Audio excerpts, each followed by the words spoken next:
Hello everyone, it's nice to see you again. It's currently afternoon after school day and we have gathered some extra food that has been left over in the canteen and have been distributing them to the students who are in need and haven't had lunch today. Not only did we want to bring change in Egypt and in our city Hurghada, but also we wanted to spread awareness outside of Egypt and teach our friends and inspire them how important it is to preserve food.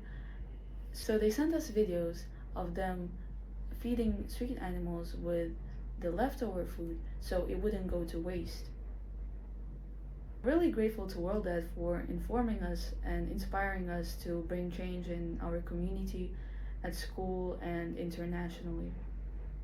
We are also hoping to continue to do that and spread awareness and tell our friends and families about how important it is to preserve food and not wasting it.